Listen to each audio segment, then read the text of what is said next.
Salut à tous et bienvenue dans cette nouvelle revue du bodybuilding à l'international. Pour commencer cette revue, je suis super content de vous annoncer le nouveau IFBB Pro Classic Physique qui est Kevin Stutz, mon ami Kevin Stutz. Donc je vous en avais parlé dans la dernière vidéo. Il préparait du coup après sa victoire en Autriche le Virus Cup dans la fédération qui est l'IFBB, donc passer de la WABA à l'IFBB.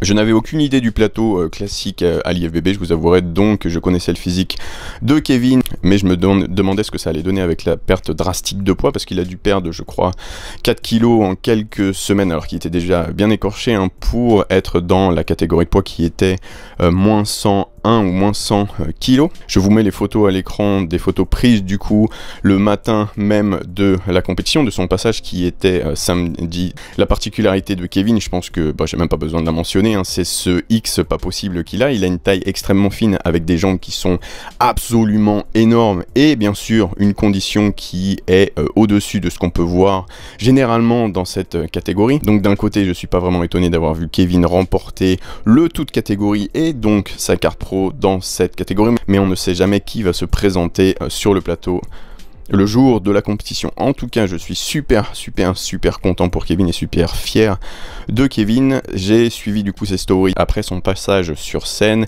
et il a annoncé vouloir continuer la saison en pro cette fois à la compétition qui est le Monsieur Big Evolution, donc l'IFBB Portugal, dans 4 semaines. C'est également une des compétitions de Florian Poisson, donc vous pouvez attendre des nouvelles de Kevin dans les futures semaines en classique physique. Également, ce que je vais commencer à faire, c'est partager les réseaux des personnes que je connais déjà dans la description de la vidéo. Donc si vous voulez aller suivre Kevin, son lien Instagram sera dans la description de la vidéo. La deuxième chose que j'ai à relever pour ce week-end à la Virus Cup, c'est le passage, l'apparition de Johan Fed Karwani. Donc c'était le sujet principal de la dernière vidéo. Johan qui a concouru en bodybuilding open contre 3 autres compétiteurs, donc ils étaient 4 sur le plateau. Donc ça ne s'est pas terminé comme il l'aurait espéré, il a fini 4e sur les 4. Je vous mets le passage de la story que j'ai trouvé qui vous montre son passage sur scène avec les autres compétiteurs. Donc pour vous donner plus d'informations, j'ai écouté Johan après la compétition et il parlait du poids des compétiteurs et Johan était effectivement beaucoup plus léger que les autres, donc il était beaucoup plus écorché mais il avait moins de masse musculaire, donc il mentionnait jusqu'à 123 kg pour un compétiteur et peut-être même encore plus, mais je me souviens de celui-là. Et Johan s'était pesé à 108 kg le matin, donc peut-être qu'avec le rebond il est monté un peu plus lourd sur scène. Donc ça fait effectivement 15 kg de différence, ce qui se remarque sur scène et ce qui lui a probablement coûté les marches du podium. Donc quand je vois en fait le front lat spread de Johan sur scène, je me dis qu'effectivement, même si c'est extrême ce que je vais dire, mais juste d'un commentateur de l'extérieur, il a encore de l'espace pour rajouter des kilos sur sa structure. Ce qui est bien, c'est qu'il est grand et qu'il a une structure large, donc du coup il peut le mettre plein de muscles. Donc je pense que s'il devait avoir un retour des juges, les juges lui demanderaient tout simplement de revenir à 10 kg au-dessus.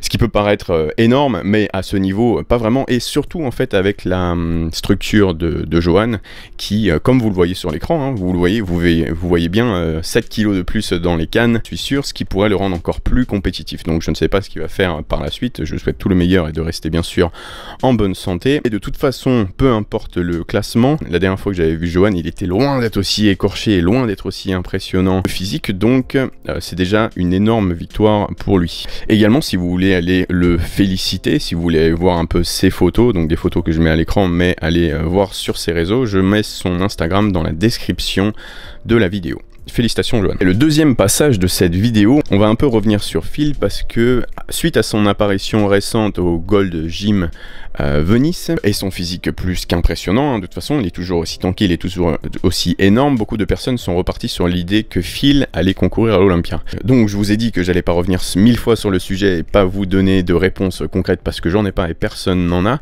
mais j'ai plusieurs indices qui nous indiquent que ça ne veut pas être le cas, donc des nouveaux indices bien sûr. Donc la première chose, c'est qu'il fait un World Tour ou un UK Tour, donc il vient en Angleterre pendant sa préparation. Donc déjà, si vous connaissez Phil, ce n'est pas du tout, mais alors pas du tout le genre à faire ce genre de déplacement pendant sa préparation. Il est plus du genre à rester dans sa salle, à camper sa salle et à faire toute sa préparation dans sa zone pour amener son meilleur physique sur scène. Il a toujours fait ça. Donc le fait qu'il décide tout d'un coup, sur cette année, on n'est pas sûr qu'il va participer à faire un tour du monde, donc à voyager, à ne pas être dans sa salle, pour moi ça m'indique déjà qu'on va pas le voir sur la scène cette année, mais également j'avais partagé ça dans mon onglet communauté de la chaîne. Donc d'ailleurs si vous regardez pas cet onglet, je vous invite à aller le voir de temps en temps parce que je partage des informations là-bas. J'avais partagé un message que j'avais relevé de sa copine, et si vous avez suivi un peu en tout cas les aventures depuis la fin de Monsieur Olympia 2018, Phil il communique pas beaucoup, mais sa copine elle garde un peu moins le secret, et généralement on peut voir un peu plus de vérité, on peut voir un peu ce qui se passe vraiment à travers ses publications et ou ses stories et ou ses commentaires. Donc dans ce commentaire, je vais vous le lire. On a Jason qui nous dit qu'il veut voir Phil concourir cette année, ou alors qu'il va dormir pendant la journée, et la copine de Phil qui s'appelle Shuri répond clairement tu devrais faire une grosse sieste du coup. Enfin bref, même si c'est pas marqué directement, je pense que ça nous indique quand même quelque chose de gros. Donc pour moi ça a été là la cerise sur le gâteau, c'est pour ça que je vous en ai même pu parler après ça, parce que pour moi c'est décidé, ces deux indices sont beaucoup trop gros pour que ça nous laisse encore penser que Phil montera sur scène cette année. D'ailleurs si vous avez d'autres informations, ça m'intéresse de les connaître, donc n'hésitez pas à les partager en commentaire.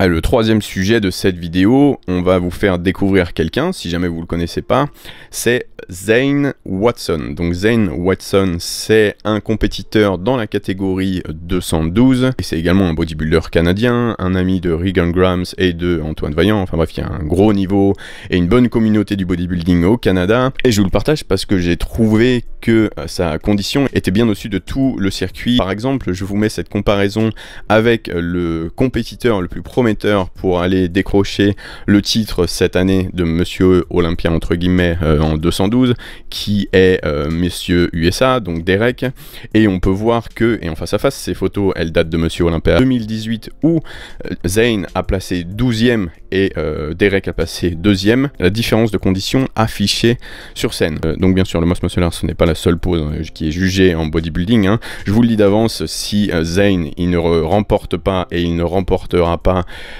Monsieur Olympia en 212, c'est bien sûr généralement de dos que ça se passe, hein. On connaît l'histoire maintenant.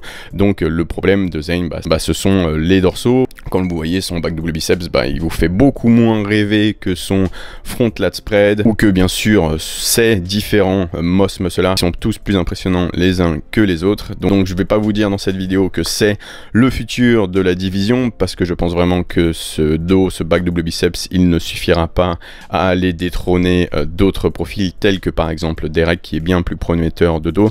Donc effectivement, si Derek arrive à avoir plus ou moins la même condition que Zane, ce sera game over, ce sera terminé.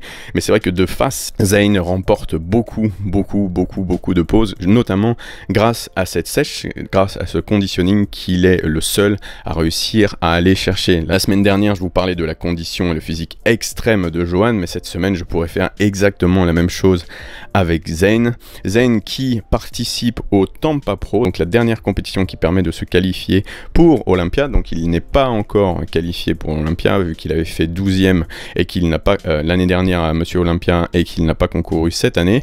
Mais on peut voir sur cette photo par exemple qu'il compare sa photo à gauche qui était à 2 semaines d'une des compétitions, et sa photo à droite qui est maintenant à 6 semaines du Tampa Pro. Donc à 6 semaines il a une meilleure condition qu'à 2 semaines l'année dernière, donc je pense qu'on peut attendre quelque chose d'encore plus impressionnant au Tampa Pro, et pourquoi pas chercher une qualification pour l'Olympia 2018 et voir si il arrive à mieux placer cette année que l'année dernière, donc au moins rentrer dans le top 10. En tout cas voilà, je voulais vous partager son profil parce que je trouve déjà son physique très esthétique, sa condition qui est très impressionnant, qui nous rappelle un peu Munzer, notamment sur ce Most Muscle Art. Donc je lui souhaite bien sûr mes vœux de bonne santé et de ne pas suivre le chemin de Munzer, mais en tout cas on verra ce que ça donne sur scène cette année. J'ai vraiment hâte de voir ce que ça va donner sur le Tampa Pro, et pourquoi pas par la suite l'Olympia 2019.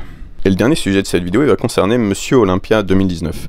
Donc j'avais dans l'idée de vous faire une update sur les conditions actuelles des compétiteurs, parce qu'on a vu un Brandon Curry très bon à 12 semaines de la compétition, mais au final on se rend compte que les physiques pendant la préparation ont plus ou moins rien à voir avec les physiques sur scène, notamment concernant Shawn Rhoden. Donc au lieu de vous parler des physiques actuelles du potentiel top 4 de l'Olympia 2019, je préfère vous montrer là à l'écran les dernières prestations prestations, les d'ailleurs meilleures prestations du potentiel top 4 cette année. Donc bien sûr, pour commencer, je vais vous parler de Shawn Rhoden, un monsieur Olympia qui revient cette année défendre son titre. Donc Shawn qui était très bon l'année dernière, ce qui a suffi pour du coup détrôner Phil. Mais également, et on en parle peu, l'année dernière, en troisième, il y a eu Roelly Winklaar. Donc Roelly Winklaar qui est également arrivé avec une sangle abdominale bien plus gainée, bien plus contrôlée, ce qui n'a fait qu'accentuer son X et ce qui lui a permis, avec une condition pas possible, hein,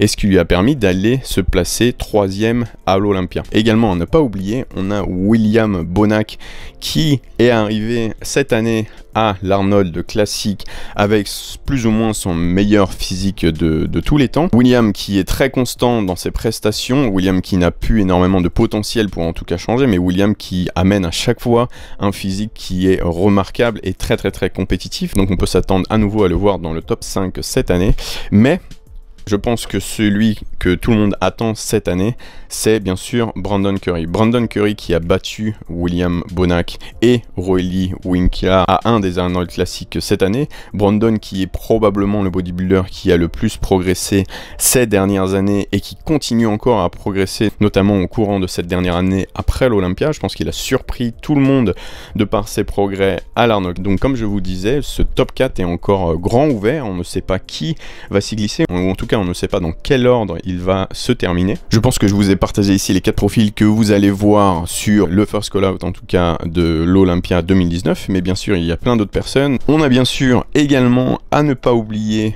Dexter Jackson, hein, que j'ai pas mentionné mais que je pourrais mentionner éventuellement dans ce top. Dexter qui est très consistant et Dexter qui veut remporter sa 30e victoire de Pro Show dans sa carrière grâce à cette Olympia, sachant que le Tampa ce serait le 29e et l'Olympia ce serait le 30e. Donc pourquoi pas voir également un Dexter Jackson qui a été très impressionnant dans son dernier guest posing se placer également dans ce premier call out et dans ce top 5 de l'Olympia 2019. Donc voilà, c'est tout ce que je voulais vous partager les gars, mais ce qui m'intéresse vraiment de savoir c'est qu'est-ce que vous en pensez. Qu'est-ce que vous pensez de ce plateau de l'Olympia 2019? Qu'est-ce que vous voyez en fait? Dans quel ordre vous voyez cette Olympia 2019? Est-ce que vous pensez que Shawn va revenir et défendre son titre, sachant que on peut s'attendre que Shawn arrive exactement avec le même physique que l'année dernière? Ne vous laissez vraiment pas avoir par les photos progrès pendant cette préparation, parce que Shawn est bien connu pour ça, pour se transformer et arriver toujours avec son A-game comme on dit. Donc est-ce que vous pensez que Shawn va sortir sa deuxième victoire, va défendre son titre, ou alors vous pensez que Roelly Winklaar qui a fait 3e l'année dernière va réussir à manger des points et peut-être aller chercher sa première victoire? Est-ce que vous pensez que Brandon qui s'est énormément amélioré et qui a amené un physique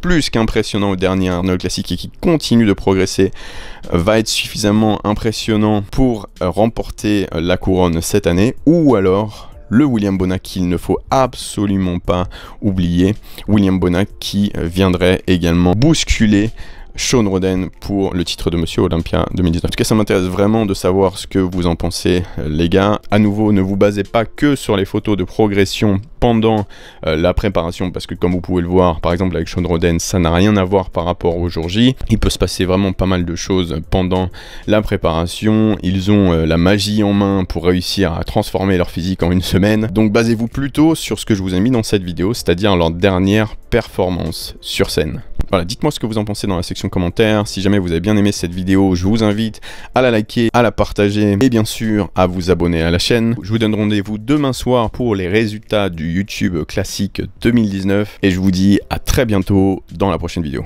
Salut les gars.